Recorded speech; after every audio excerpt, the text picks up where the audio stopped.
mengapa kematian beliau menggemparkan Kairo dengan pemakamannya yang dihadiri lebih dari 500.000 orang. Mari kita simak kisah dari Asosiasi Universitas Islam Mesir ini. Al-Kisah dari kampung kecil bernama Tafahna al-Ashraf, distrik Middle Ghamir, Provinsi Dakhoulia, Mesir. Ada 9 orang sarjana miskin lulusan Fakultas Pertanian. Lalu mereka pun sepakat membuat sebuah peternakan unggas sembari mencari mitra ke-10. Namun mereka terbentur modal. Maka dengan sekuat tenaga mereka kumpulkan dari hasil menjual tanah, perhiasan istri, hingga meminjam. Meski tidak banyak terkumpul, namun mencukupi untuk memulai usahanya. Pertanyaan tersisa, siapa mitra yang ke-10? Insinyur Solah, satu dari mereka, pun berkata, "Aku sudah menemukan mitra yang ke-10. Siapa?" kata teman-temannya. "Allah," lanjutnya. "Allah akan menjadi mitra usaha kita yang ke-10. Allah akan mendapat 10% dari keuntungan kita. Dengan perjanjian, Allah yang akan memberikan perlindungan dan pemeliharaan, keamanan dari segala wabah penyakit." Akhirnya mereka pun sepakat. Kontrak kerjasama pun ditulis secara rinci dan dicatatkan ke notaris, lengkap dengan peran mitra ke-10 tersebut. Tak disangka, setelah 1 musim bisnis mereka langsung meroket, jauh dari yang dibayangkan sebelumnya. Lalu mereka pun kembali bersepakat menambah jatah keuntungan mitra ke-10 menjadi 20% di musim kedua. Dan begitu seterusnya hingga mencapai 50%. Lalu bagaimana keuntungan mitra ke-10 itu dialokasikan? Dimulai dengan membangun sekolah dasar Islam putra, lalu lanjut putri, kemudian sekolah menengah putra, kemudian putri. Tambah lagi madrasah aliyah putra, lalu putri. Tapi karena keuntungan terus membanjir, akhirnya dibentuklah Baitul Mal. Dan mereka pun mengajukan ke pemerintah untuk membangun universitas di kampung. Awalnya ditolak dengan alasan tiadanya akses bagi para mahasiswa. Tak berapa lama mereka pun mengajukan pembangunan universitas lengkap dengan stasiun kereta beserta jalurnya dengan biaya mandiri.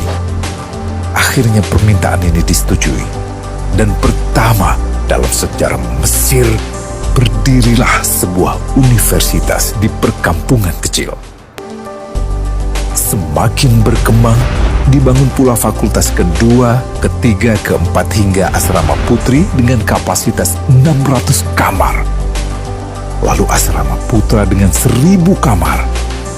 Tiket kereta api pun digratiskan untuk memudahkan transportasi menuju kampung tersebut.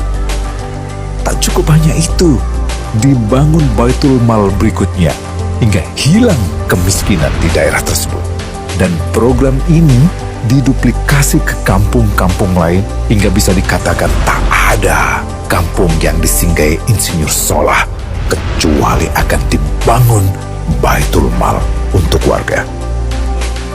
Bantuan pun diberikan untuk fakir miskin dan para janda. Pemuda pengangguran pun dilatih untuk mengelola perkebunan sayur hingga mandiri, bahkan sampai bisa mengekspor ke negara tetangga. Pada saat panen raya, seluruh penduduk dikirimi paket sayur. Di hari pertama Ramadan diadakan buka puasa bersama untuk seluruh penduduk desa. Mereka memasak dan hadir ke lapangan yang dipenuhi beraneka makanan. Disiapkan juga perabotan untuk gadis-gadis yatim yang ingin menikah. Dan ini semua merupakan sedikit dari banyaknya kebaikan yang dilakukan oleh Insinyur Solah.